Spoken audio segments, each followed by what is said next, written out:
So when we're looking to solve these, we need to figure out what x is and what y is. So we need the whole ordered pair point. So for this first one here, what should we do? How could we try and solve this?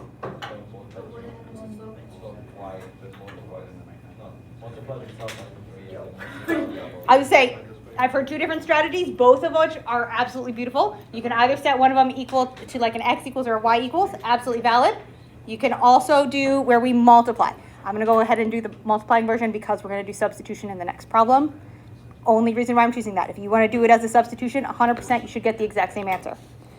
So if I wanted to multiply these two equations so that they would eliminate out, what should I multiply this top one by? Do we want to aim for x's or do we want to aim for y's? Y. Aim to get the y's to cancel out. So what should we multiply this top one by if we would like the y's to eliminate out? 3. What should we multiply this bottom one by to get the y's to eliminate out? 4. Absolutely valid. Absolutely valid. When we multiply that top equation by 3, we're going to wind up with negative 12x minus 12y equals 36. And if we multiply the bottom one by 4, we get minus 20x plus 12y equals minus 100. So the way that we picked those numbers, that 3 and that 4, is since we wanted the y's to cancel out, I multiplied the top one by 3, and I multiplied the bottom one by 4. Those were the coefficients from the other equation. We want to wind up with one of our letters having the exact same number with the opposite sign so that we can add them together. It makes it easier. Because then what we do is we come through here and we are going to add these two lines together. What do we get when we add together our negative 12x plus negative 20x? Negative 32x. What happens when we add together our negative 12y plus 12y? They cancel out. We get 0y. So that's the whole point of elimination, is that one of our terms will eliminate out. And how about when we have 36 plus negative 100?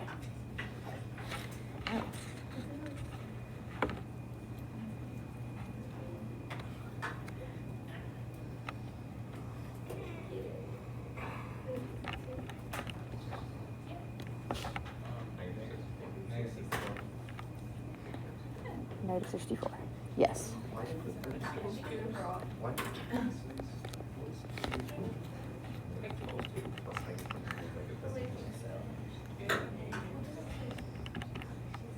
So that tells me that with those 0 y's, we got negative 32x equals negative 64. What does x equal?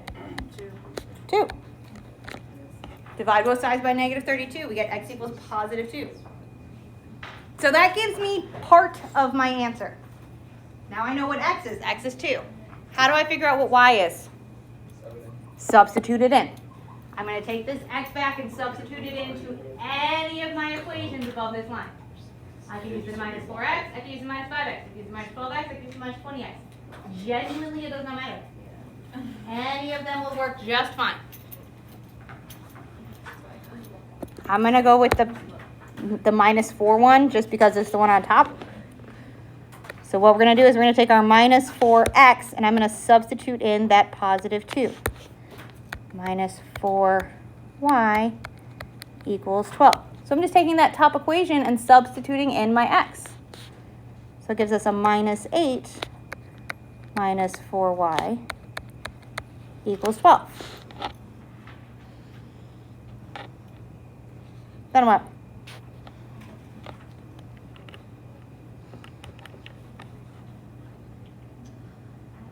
Add 8. Minus 4y equals 20. So what does y equal? Negative 5. So what is the solution for this problem?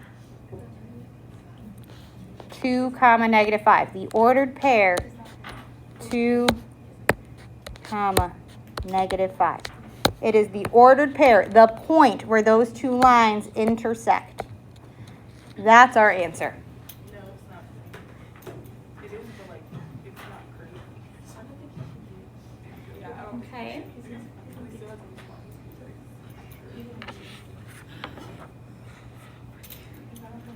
Questions on that one?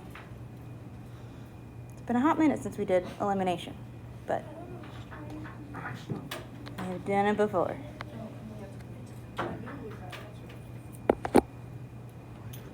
So then we're going to look at number 3. Very similar. And again, I could have taken that elimination problem and made it have an x equals or a y equals and done it with this substitution. So if that was how you approached the top equation, we already know what to do here. Because for number 3 here, we've got minus x minus 2y equals 6. And y equals 3x plus 11. So what could we do to try and solve this? I know that y equals this piece right here. So what we're going to do is we're going to take, in this top equation, I'm going to take the letter y, and we're going to substitute this in its place. So we're going to have our minus x minus 2 times 3x plus 11 equals 6. That is a wonky line, but that's okay. What should we do next? Distribute what?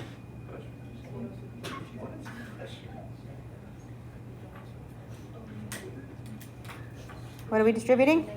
The negative 2. This whole minus 2, we want to distribute that. So we're going to have our minus x minus 6x minus 22 equals 6. So we distribute that minus 2 to everything.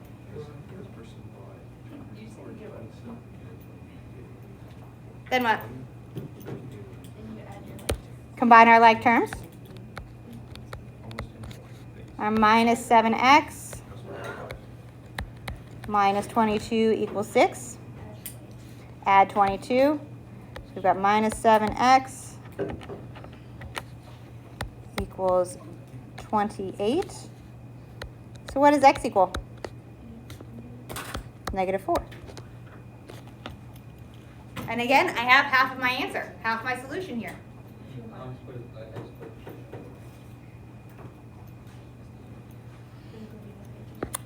How do I figure out the y? Substitute it back in. I could use the top one. Absolutely valid. That one's going to be easier to work with because it's a straight up y equals. You can use either equation. It genuinely does not matter. But when we have a y equals or an x equals, it's really easy to use that one because we're going to have our 3 times our negative 4 plus 11. What are we going to get as our y? Negative 1. Because we get negative 12 plus 11. So our final answer here is going to be the ordered pair, negative 4, negative 1. I don't know why my 4 looks weird, but it does.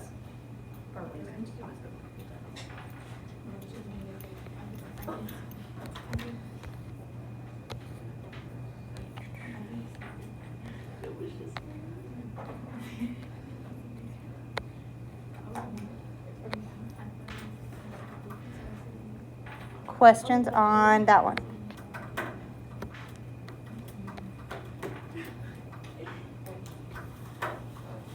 Okay.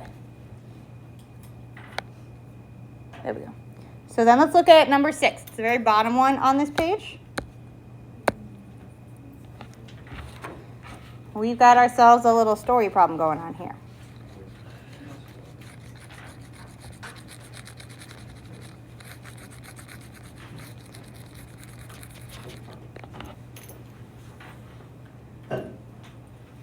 So we've got here that Shayna and Julia have planted some shrubs and daylilies in their yard. They got them from the same store. Shayna spent $185 on 13 dailies and 14 shrubs. and Julia spent $44 on 1 daylily and 11 shrubs. We are asked to figure out the cost of 1 daylily and 1 shrub. So first things first is we have to figure out what our variables are. What is it that we're trying to find?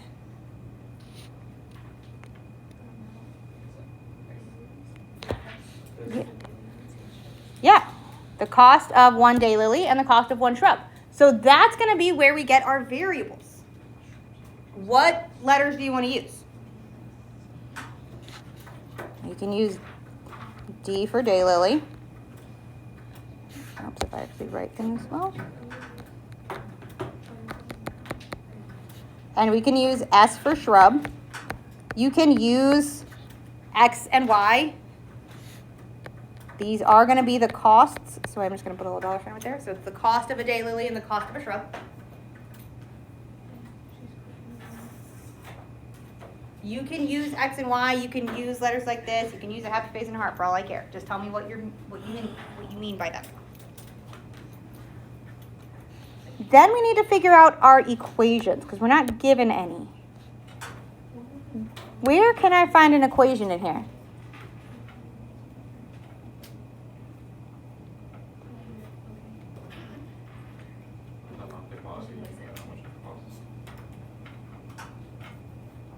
Yeah. Be more specific. 13D plus 14 equals 1. Yeah. So we can write an equation for Shayna. She bought 13 daylilies and 14 shrubs. So we could write an equation for her as 13 times however much a daylily costs plus 14 times however much a shrub costs, I'm going to put an S, is a total of 185. That absolutely works. When in doubt, when we're looking to try and find these equations, try and find 3 things that tell a story.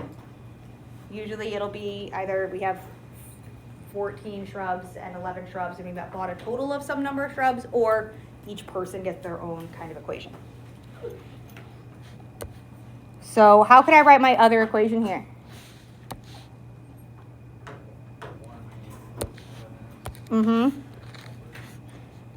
Yeah, for Julia, she got 1 daylily plus 11 shrubs equals her total spent of $44.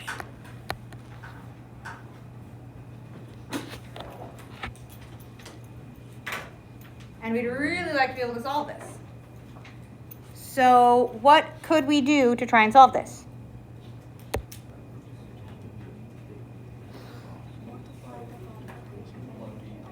Yeah, I've heard 2 different options tossed out, both of which work beautifully. We can either multiply this bottom equation by negative 13 to make the variable d cancel out, or you can subtract 11s from here and get 1d equals 44 minus 11s and do it as substitution. Both of them work beautifully.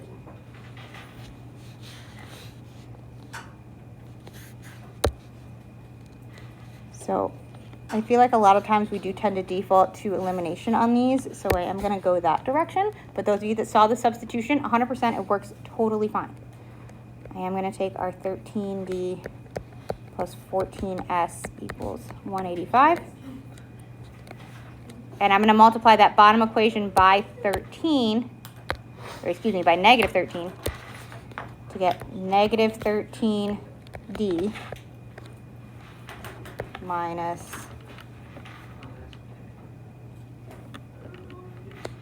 143S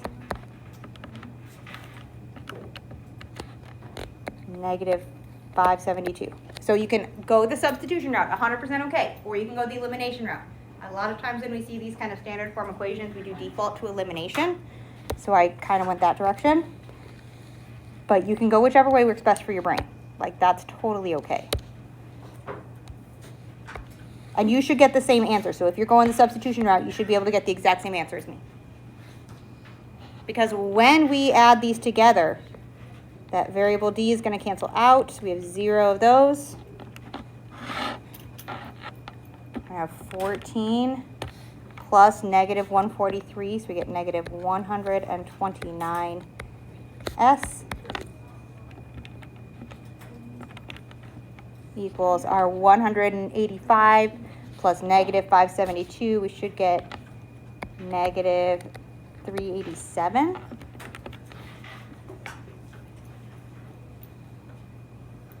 Which we get some big and kind of unpleasant numbers doing it this way, but it does still work. 129, negative 129S equals negative 387. So what does S equal?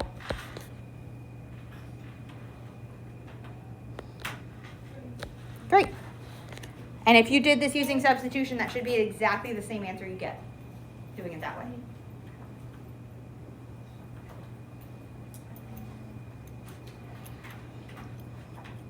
So I know that the cost of a shrub at this store was $3.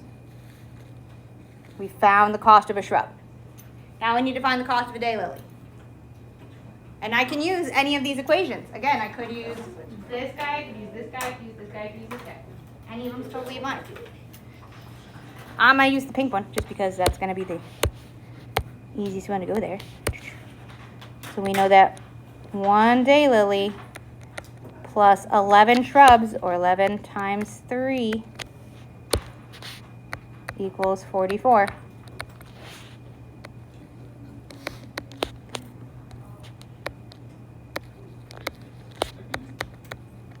So we multiply those pieces together. What do we get? What is the cost of a daylily? 11.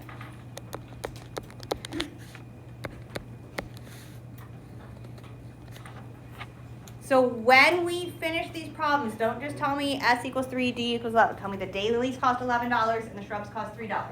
If you read it like this, totally valid. I can 100% tell what that is. Especially if we're using things like X's and Y's, tell me what they mean. Put it into context. You don't have to write it into a whole sentence. If you want to, you can. But just make it clear. D equals 11 means a daylily costs $11. S equals 3 means a shrub costs $3. If we put it like this, 100% clear. I can totally tell what's going on.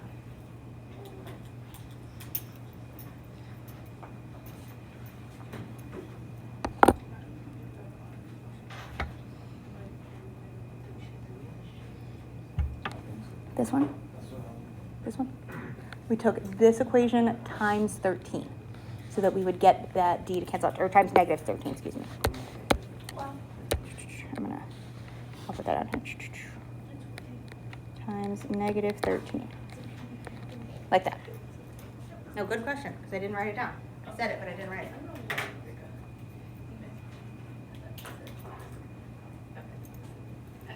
Okay. Questions on that one?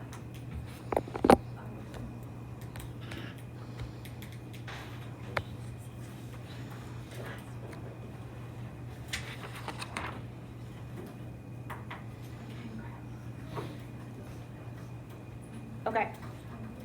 The last bit we have to put in here, last bit we need to do is on the back side of this, everybody's mostest favoriteest thing. We're going to do a little bit of graphing. And specifically, we're going to be graphing some inequalities, which we have not done in a hot minute. These are things that we're going to use shading on them. So we're going to either have dotted lines or solid lines. We're going to have to do some shading and all that jazz. If you ever want like colored pencils or highlighters and things to do that, I have vast quantities. You are welcome to use it at absolutely any point. So I tend to do one color for each line, but you can do whatever works for you. I'll show you how you can do it with shading. So we're gonna do 8 and 10 on the back, and that'll be the last we do together. And so what we're trying to do here is we're gonna graph these. So we'll do,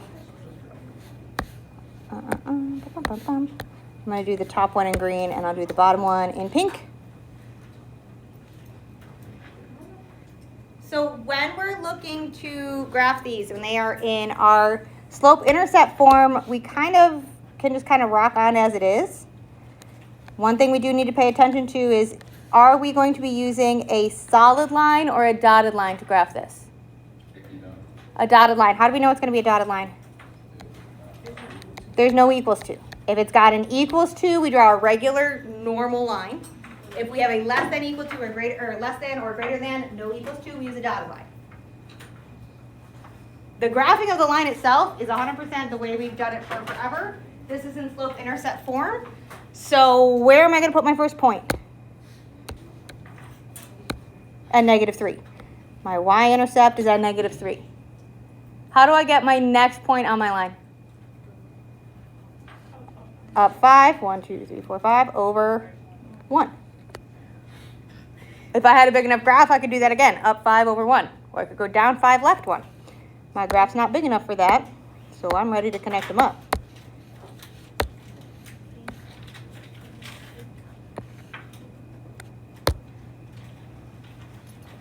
So we can plot our points like this.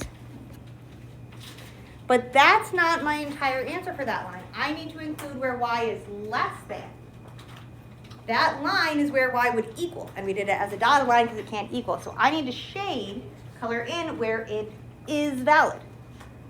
Are we going to shade below this line, or are we going to shade above this line? Below. When we have it in slope-intercept form, my y being less means y is lower. So we shade below. Otherwise, what you're going to do is you're going to pick a point that's not on your line and test and see if it's true. If it's true, we color where that is. If it's not true, we color where it isn't.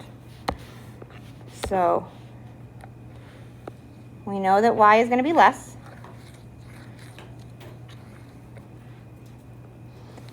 If you wanted to test this, a lot of times my favorite one to test is 0, 0. So if y was 0, less than 5 times 0 minus 3, 0 is in fact not less than -3, which is how we can confirm that this is not in my solution, so we color on the other side. So you can do it with a test point, or you can do it in slope-intercept form using the less than is going to be lower, greater than is going to be above. I'll show you the test point on this next one just so we can remember that part in case we are not a slope-intercept stan.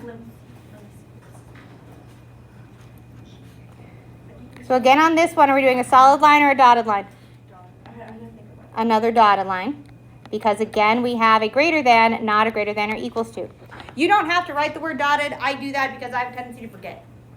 And if I see it written there, I will know to double check that I did in fact do it as a dotted line. That's not a math thing. That's I'm trying to make sure my brain does not play a weird on me. Where are we going to put our first point on this one? +3. My y-intercept is at +3. How am I going to get my next point? Yeah, down 1, right 1. Down 1, right 1. I can do that a bunch of times. I have a whole lot of places where I can go down 1, right 1. Or I could go up 1, left 1. As long as I flip one direction, it still counts. So we're going to draw our points. We're going to connect them up as best we can with a dotted line.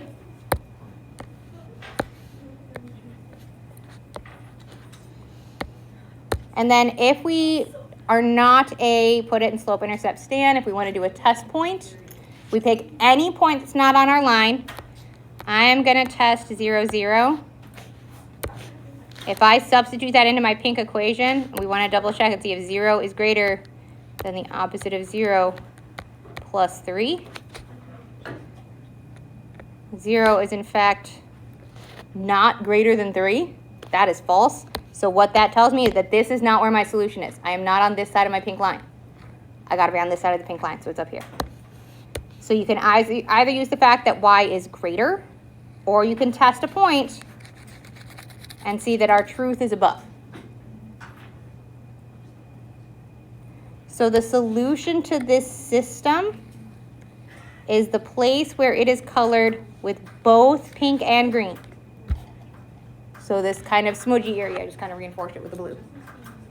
That place where they are both colored is the solution to this system.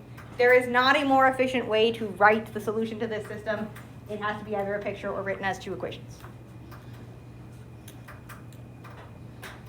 Just because there's not a efficient way to write that kind of shape.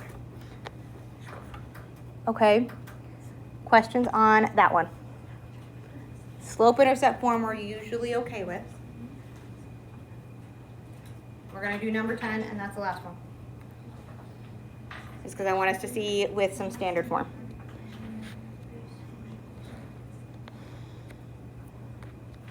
So this will be our last one, looking at number 10 here. Because we haven't graphed a linear equation from standard form in a minute.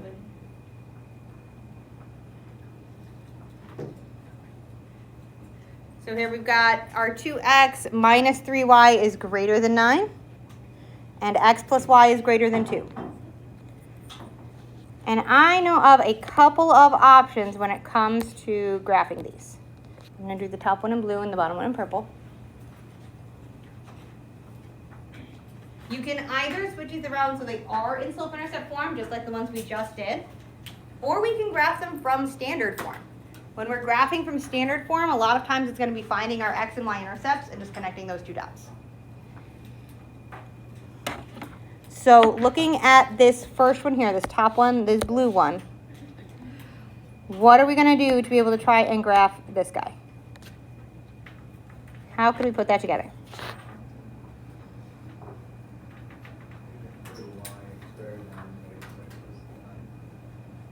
Say it a little bit louder because I couldn't hear you. Subtract 2x on both sides, so it's negative Yeah. 3y is greater than. So we absolutely can try and get this into slope-intercept form by subtracting 2x from both sides to get minus 3y is greater than minus 2x plus 9. If you put it as 9 minus 2x, it is also okay. We tend to go with mx plus b, so I tend to put my x in the front. When we add or subtract across inequalities, our sign is fine, our inequality is fine. If we get this to be a y all by itself, what do we need to do next? Divide by negative 3. If I divide by negative 3, what happens to my inequality? It switches directions. If we multiply or divide by a negative number, my inequality sign changes directions. So negative 2 divided by negative 3 is going to give us a 2/3 x. 9 divided by negative 3 gives us minus 3. 100% valid, totally fine way to go. Put it into our slope-intercept form. Then we're graphing this exactly the way we did on the last one, where I plot my y-intercept at negative 3. I'm going to go up 2 over 3. Up 2 over 3. I do wind up off the graph just a little bit, but that's okay. Or I could go down 2, left 3. Totally valid. That's going to give us our inequality here. That is an absolutely valid way to go. 100% okay. The other option is to find our x and y intercepts. Then I don't have to change it between slope-intercept form. That would be if I want my y-intercept. I know that happens when x is 0.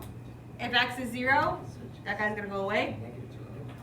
Y is going to equal negative 3. Negative 3. To get my x-intercept, that happens when y equals 0. 2x equals 9. X is going to equal 4.5. Which is right here. So you can do that either way and we'll get the exact same line. Are we shading above this blue line or below the blue line?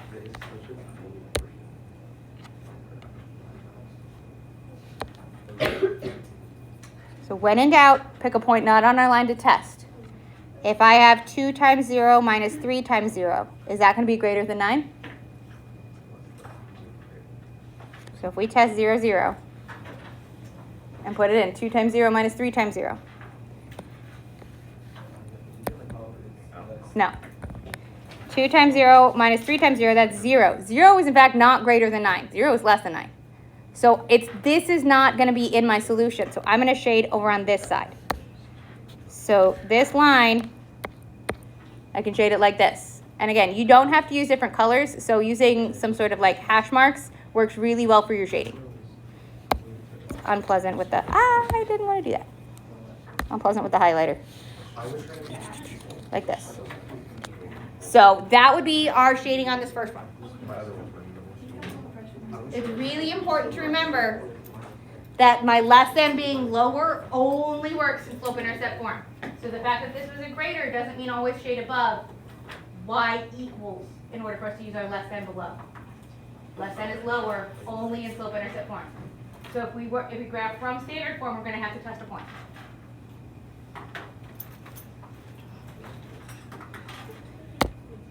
So for the bottom one, the purple one, you can absolutely do that. Switch it around into slope-intercept form. I'm going to remind us how to do it with our x and y intercepts again. Because if I want to find my y-intercept, that happens when x is 0. So to graph this line, if x is 0, we know that this thing's going to cancel out. 0 plus what equals 2? Well, my y would equal 2. So it gives me my y-intercept. So my y-intercept is going to happen at 2 for this purple line. To get my x-intercept, same kind of deal. I know that y is going to be 0. So if y is 0, my x is going to equal 2. So I know my x-intercept is also at 2. Between those two pieces, I can graph my line here. It's still going to be a dotted line because we have a greater than. We're going to go through our 2 points and connect those up. 100%, you can go through this and make it be a y is greater than minus x plus 2, which gives you this exact same line, setting it into a slope-intercept form. You don't have to, though. It's an option. When we're in our standard form, if we've not put it into slope-intercept form to figure out where our solution is, we're going to pick a point to test. Any point that's not on my line. I just tend to pick 0, 0 if it's an option because that is our easiest math. Because we want to know if 0 for my x plus 0 for my y is in fact greater than 2. Is 0 greater than 2? No. So that means that this is not in my solution, which means I need to shade on this side. If this is false, that means everybody around it's false, and I need to shade up here. So this one's going to shade above, like this. So our solution set is this kind of double colored area over here, where we have both purple and blue.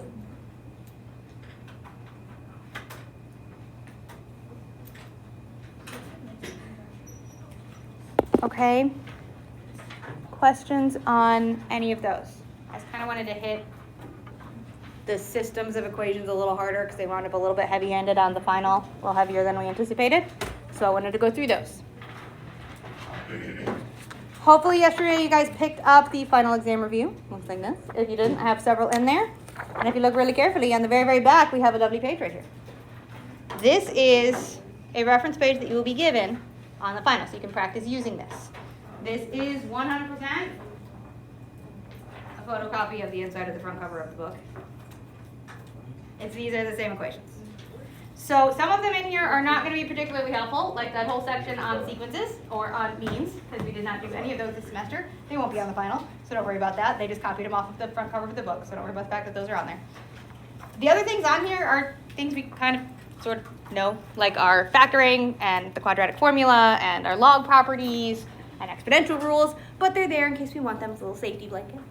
But I was just giving you a copy of this so we can practice using it. If you want to use it, there will be a fresh one given to you on the final, so you don't have to worry about kind of bringing it. You can't write anything else on it. This is what we get. But it's there for you. That's what we get. So if you can do everything in this packet here, you will be in wonderful shape for the final, because there is at least one question for every final in this packet. The final exam is not this long, but if you can do everything here, you can do everything on the final. Okay?